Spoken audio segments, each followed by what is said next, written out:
Good afternoon. Thank you all for joining. My name is Craig Clark. I'm one of the directors here at Briar. I've been in the business about 20 years. In a past life, I head up the design and project management team here. So hopefully I know a little bit about what it takes to make a successful project manager, and I hope I can pass a bit of that knowledge on to you guys today. I'm guessing that you'll have been exposed to project management in different levels over the course of your career. Some of you, this may be the starting out for some of you. So if that is the case, hopefully after this you'll be able to go into either meetings and know what you're talking about, or project manage your own little projects. For those of you that have been exposed to it in the past, I'd like you to kind of think after these slides how you may do things differently with the knowledge that you've got from these slides, and how you could apply those to your day-to-day project management experiences. What I'm going to try to do is reference a specific project that we've delivered here at Briar, just to make it a bit more real, how decisions have been made on that project, and how we've come to what we've got to. So when I refer to a project, it is a real project. It's not you could do this or you could do that. It is a real project. Bethany, am I okay to take this poll down now? Apologies. I can remove that from my screen, can't I?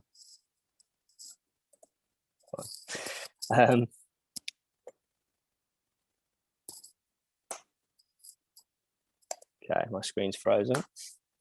Okay. Okay, first of all, what does it take to be a successful project manager? Fundamentally, you need to have someone that is capable of planning and executing a good project. So you've got various phases of project management, but ultimately they all fall into the pre-site and the post-site, the planning and the execution. It's the single most important role in the project. They need to know all aspects of the project, not necessarily in detail, but in sufficient detail to be able to answer questions from various expertises. And it doesn't have to be a standalone role. So just because you're saying I'm appointing a project manager, that project manager, it may be an architect, it may be a service consultant.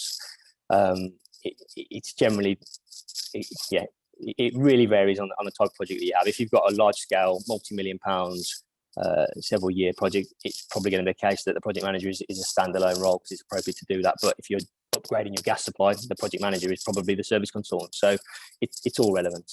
They need to be brought on board as early as possible, though, so they can inform the client of decision making, etc. So before you even start the project, you're going to have a concept, and that concept it will evolve, but it shouldn't be forgotten, and it's going to be what you judged on your project afterwards. So that needs to have a project title. So I referred in the first slide to a specific project. So we're going to call this project Academy X. And at Academy X, we replaced the whole central heating system and the hot water system at the same time. So the project title in that instance would be purely and simply Project X, replacement of heating and hot water system. And the reason why it's as simple as that title, it could land on the layman's desk, it could land on a board of directors desk, it could land on a teacher's desk. So everyone needs to understand what that project title is. It doesn't want to have any detail in it. It just wants to be real, simple, concise. What is the project title? It needs to have a purpose as well. So that purpose isn't going to go into the detail of the project, but it needs to be clear. It needs to be something that you're going to, a statement effectively, and you're going to then take that statement at the end of the project and check whether the project was successful or not. So again, project Academy X, the background of the project was that their central heating boiler had failed, and they've been on a generator for 18 months. And so the project purpose was not only to make things more comfortable, because they've been running on electric heating and it wasn't very comfortable, but to reduce energy consumption associated with heating. So the project purpose in that instance was to reduce energy consumption and provide a more comfortable teaching environment for staff and students. Again, simple, no detail of the project, just something really clear and concise. Once you've got to that stage, depending on the size of the project, again, I'm trying to be as generic as possible. I'm giving you the background of project management. This might not be relevant to all of your projects, but on a larger scale projects, you're going to want to do a feasibility study. You're not just going to invest £1 million in a project without looking at the finer details of it. So, and you may need to report that land stakeholders' desks, business managers' desks, whatever that may be. Again, I appreciate some of you guys are business managers, so That people may have done these reports to land on your own desks, so you may be familiar with what I'm saying. But a feasibility study needs to have a background of the project, bit of fluff about what that project is. The central heating boilers at Academy X went down, and in order to etc. You get the gist. It needs to include what the outputs of the projects will be. So these need to be measurable outputs, obvious and measurable outputs. So on Academy X, we were able to obviously measure how much gas and electricity was being used afterwards. That was quite a simple one. But on top of that, and we did do this, we took temperature readings to demonstrate that it was achieving what it should be after. If any of you guys, we're able to offer. We manufacture our own temperature gauge, so if any of you guys want those kind of things to do your own measuring at schools, we can. You can do it obviously in a more complex way than that, but we can offer those if you want them. And we did a polling with the teachers to check that they were all happy with how things were afterwards and compared to how it was before and afterwards. So they're the kind of measurable outputs of that. In your feasibility study, you're going to want to define who the benefactors of that are. So sometimes the benefactor, it may simply be a financially driven project. You may be putting PV on your roof, not because you want to save the world, just because you want to save yourself a few quid, and that's fine if that's what it's there for. But the benefactors may be a financial benefit, it may be the teachers, it may be a more comfortable environment for the student, it may be a combination of the three, but you need to include those in there. You're going to want to include some timescales. So we'll talk about obviously program in more detail shortly, but you're going to at least want to know roughly when you plan to deliver this project. So again, on Academy X, it was intended that the project would be up and running for the start of the autumn term, September term. You're going to want to look at risks. We'll talk about risks in more detail shortly as well, but any obvious risks that spring to mind: health and safety risks, financial program risks, unforeseen risks, which feed nicely into the next point, but budget. So you're going to want to build a contingency to cover risks. Depending on the complexity of the project, you may have to build a detailed business case with return on investment and all those kind of things. So it's all things to consider. Again, some of them, it may not be pertinent to every project, but on larger scale projects, you need to be aware of that. Next stage, then we're going into planning the project. So you know what you're doing now. You want to start bringing a team together to plan that project. In fairness, you may have brought a couple of members of the team on to do the feasibility study, but let's leave it as it is for now. You're going to want to bring a design team together. So complexity of the project, again, will determine what that design team is. It could be architects, structural engineers, civil engineers, service consultants. It could simply be direct contractor appointment, and they could be designing it for you. But you're going to want to bring a team together that you're confident in that will deliver that project on time and on budget. You're going to want to think about planning permissions, other constraints, applications. Again, it's all relative to the project, but it's something that is probably one of the biggest risks to program further down the line if it's not thought about. You can go so far down a design program and then realize actually we can't do that because the planners won't let us do that. It needs to be thought about. You're going to have your design stages, your concept design, your preliminary design, your performance design, your detailed design, all relevant to how you're building your project, but it all needs thinking out at the planning stage because it will reflect what the fees are for consultants, it will reflect the program, it will reflect the risks, whether the risks with the design team or with the contractor, that kind of thing.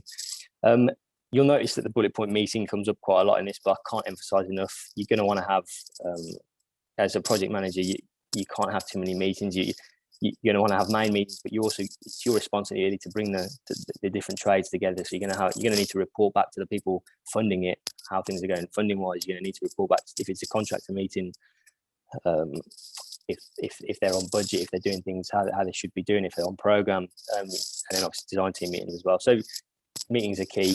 I've put engaging a contract at this stage.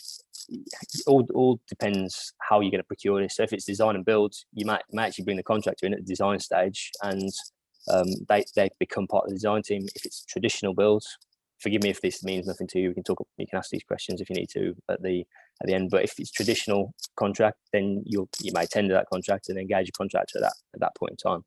But that's all done at the sort of planning stage. The next phase is execution. That's getting onto site. You've got your contractor on board.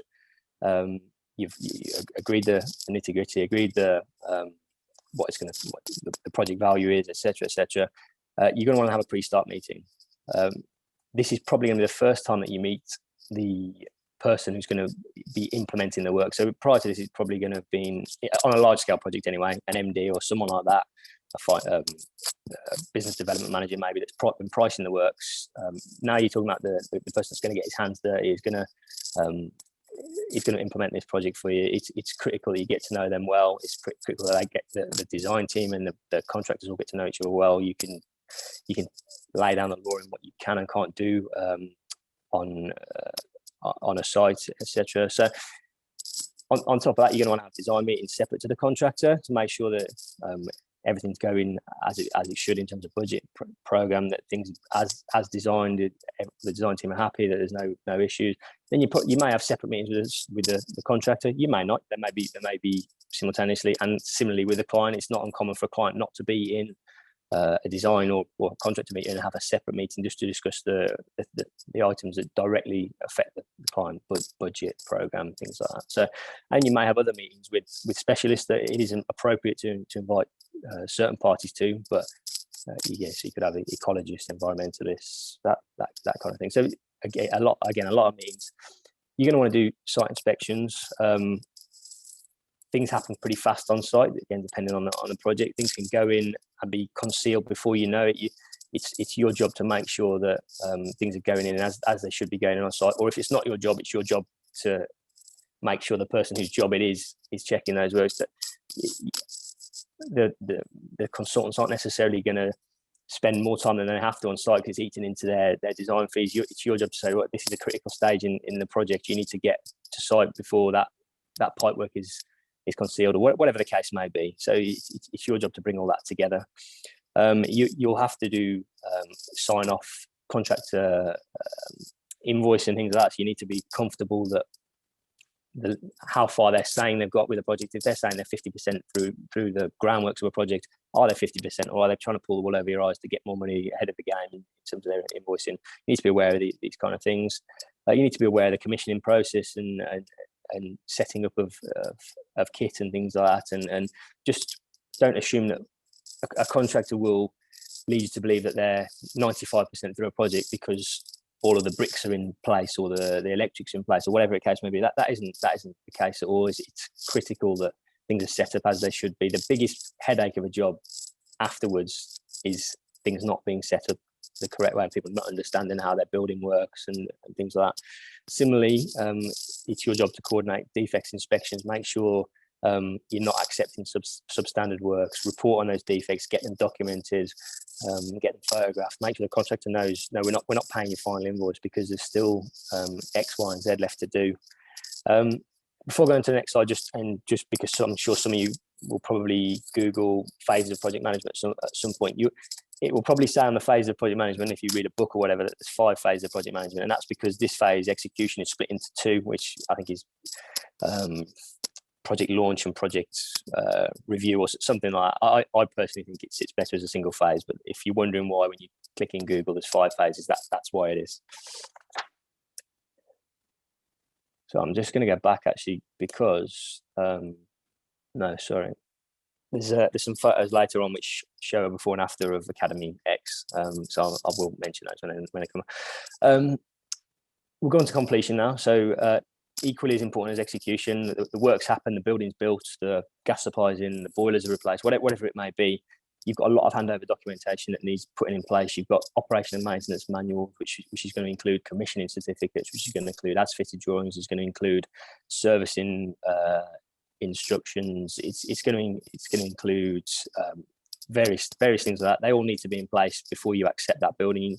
A contractor will lead you to believe, that it's not that important. We'll sort that out when you in future. No, that's not the case. You need to be telling them, I'm not accepting it until I get my O&M manual and I'm happy with my O&M manual. And if it's not you reviewing the O&M manual, make sure that your consultants, whoever it may be, are happy with the O&M manual. You're going to do a project review. You're going to make sure that the client's needs have been met in every way. If you're the client, which I'm sure will be the case in many instances, make sure that you are happy with what's been handed over to you. You don't have to accept it until you're fully happy with it. You're paying good money for that service. You've gone down the route of this project, and make sure you're happy with what you've got. At that point, you could also review against the purpose that you set at the start. So if you read that statement that you set at the start, a more comfortable environment and reduced gas bills. Okay, well, let's speak to the teachers. Are they more happy with the teaching environment now that they've got their heating system replaced? Are our gas bills down? Oh yes, our gas bills are down. Yes, this project's been successful. If it hasn't, why hasn't it been successful? Then move on to lessons learned. What could we do differently? What you may be doing a similar project at another academy. You may be a multi-academy of trust. What will we do differently on the next one to make sure we learn from our mistakes?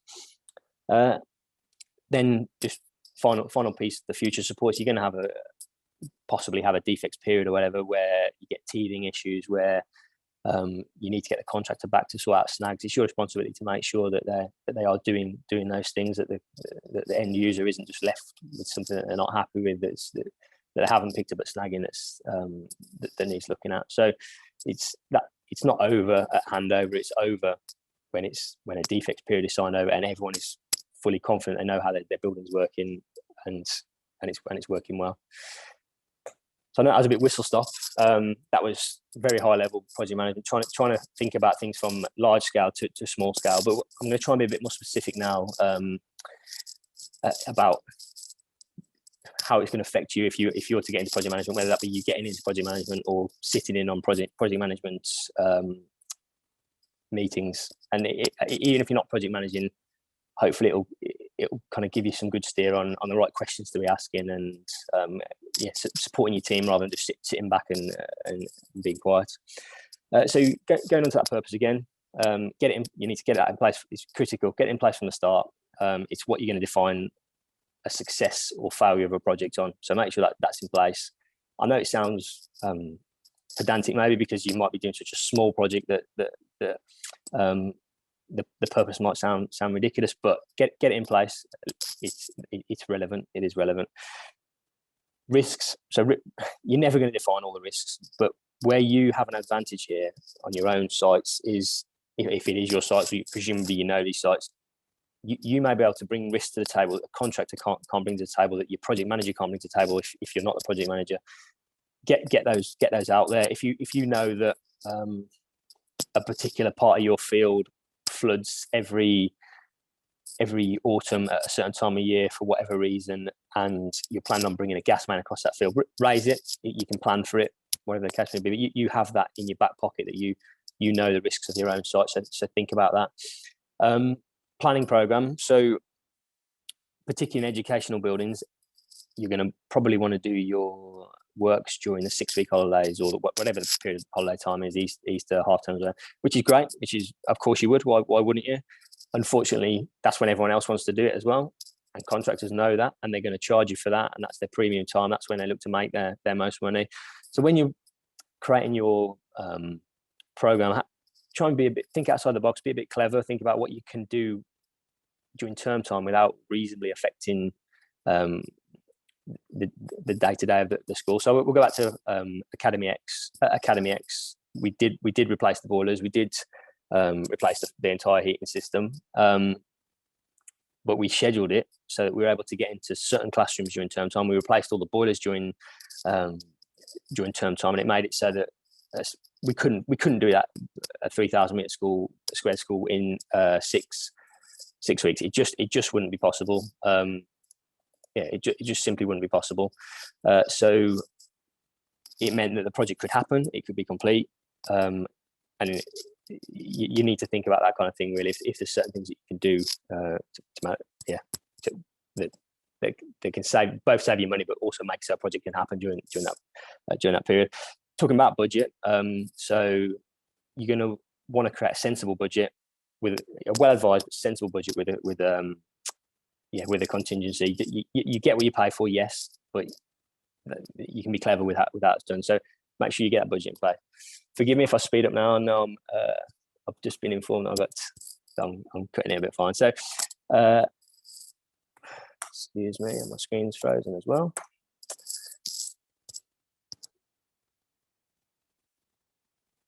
So we're going to go into appointing a design team. So we talked about this before, but make sure you're completely confident with whoever you appoint to that job. You wouldn't take on someone to do work at your house that you had never met before, that no one had advised you to use before.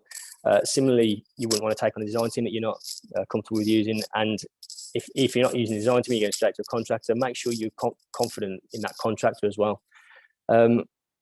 Make sure you think about the project conditions. Are there any stakeholders that need to be involved? And the neighbours need to be brought into the equation. Do you need to apply for utilities early on because it's going to be on the critical path? Be aware of your health and safety obligations. Is the project a notifiable project? Do you need welfare facilities for your contractor? Do you need a site compound, that sort of thing? Again, design stage, is it going to be a design build contract? Is it going to be a traditional contract? Are you going to be doing a single stage tender, conventional tender? Is it a framework? All these things affect how you plan the project. So you set a spider's web. If you imagine you're in the middle of that spider's web, you're bringing everyone, the contracts are in different corners of the web, the designs are in different corners of that web. You need to bring all that together, make sure that everyone is talking to they need to be talking to. You're going to want to keep an eye on the program. You're going to have to think about mobilization times, the critical path. If there's any requests for information coming from anywhere, you need to be able to make decisions quickly, informed but quickly. You don't want a contractor blaming you for running over time. Similarly, scope changes. I guarantee, if nothing else, that a contractor at some point in time will say, "What would you feel about changing this to this?" Usually that'll be a financially driven question. You need to be on board with that, be able to interrogate that, ask them questions, challenge them, adapt to that. You also need to be obviously able to delegate to your team. You're not, whilst you are the most important person in this role, you're not delivering this. You're making sure other people do their jobs to deliver it on time and budget. Moving on to completion. Don't accept a project till you're completely happy. Make sure you've got all the documentation in place. Make sure you've got, if you need a layman's guide to how to use the system, then ask for it. A good tip for you, if you're having demonstrations of anything, then please do video it, get it on file. You never know if your site manager is going to change in the future.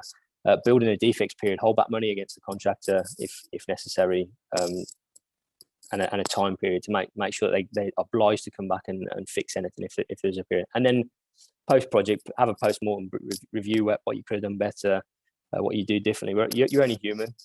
Everyone's going to make mistakes. Judge, or there's going to be issues. Judge someone on how they resolve the issues, not how they, not on the fact the issues arose in the first place. Then one final thought, we go back to that reviewing against purpose. And for those of you that follow our social media posts, we do like a quote from time to time. So the quote I'm going to use here is from Thomas Edison, and that quote is, "The value of an idea lies in the using of it." And what that means really is, you had that concept for that purpose for a reason. Is it doing what it's doing? Have you got what you wanted? Have you hit your target? And thank you for your time. Apologies for speeding up at the end there. Do we have any questions? I think we probably have, because my chat's popped up. Yep. So we've got a chat from Neil. I think it's just more for confirmation, which some people have already. I believe that schools are responsible for health and safety during construction phase unless it has an appointed principal designer or the main contractor has expressly accepted this responsibility. That's correct. So I got a bit of feedback there. That is correct. Yeah. So I touched upon it, but yeah, depending on the size of the project, everyone in the project team have got a role within CDM regs. They are detailed. I'm not going to go into detail of them, but I would recommend that you all. It shouldn't take too long. But type in HSE, my roles under HSE, and it will give you a bullet point of whether you're the contractor, whether you're the client, what position you are, and what your roles are defined as. So yeah, it would take too long to talk about CDM regs, but it's a very, very, very valid question. I know I've brushed over health and safety, but that's completely correct. Yeah, regardless of whether you're the project manager as the schools, you have a big role in CDM. We've had a couple more come in. One's really quick one might be a bit more detailed, and then we'll see how much time we've got. So the first one was, you mentioned having frequent meetings, but how often should I have these meetings? Okay. And I'll quickly just tell you the other one, because I'm sure that other one was quite quick to answer. Yeah. If I was to engage Briar or Zenergy to support me on a project, what will I still have to do? And is there any costs or fees associated? Sure. So in terms of meetings, it's relative to project. So if you've got a 2-year program, you're probably going to be having monthly meetings with intermittent site inspections in between. Similarly, though, if you've got a 6-week program to cram everything in your 6-week holiday period, you're probably going to be having those same regular site inspections, but weekly meetings as well to make sure everything runs as necessary. But it's relevant to project. It's all relevant to project and what is necessary. In terms of Briar and our offering, we're M&E consultants. So if you had an M&E biased project, we can offer everything from concept to completion. Similarly, we can be there in an advisory capacity if that's preferred, just simply doing whatever inspections you may find necessary. In terms of fees, again, it's project specific. We can do a percentage rate. We can do time charge. We do actually try to obtain funding and cover our fees in funding for certain clients. Well, not certain clients, but certain funding bodies. So don't necessarily assume that you're going to have to pay anything up front. Our fees can be built into the energy savings if it's an energy related project. So yeah, it's all relative to projects. Anything else? I haven't had any more questions come in on the live chat, but feel free to take down details of Craig's contact details, and happy to answer offline. It might be something that you think about afterwards, so please feel free to get in touch. And as he mentioned, we have some temperature gauges that might be handy to use within your schools. Is there anything else you wanted to add, Craig? No. Thank you very much. Appreciate your time. Appreciate you listening to me today. My details are on there, as Jenna said. If you want to contact me directly, if you don't want to get, if you're shy or whatever and don't want to get involved in the chat, that's absolutely fine. Always here to help.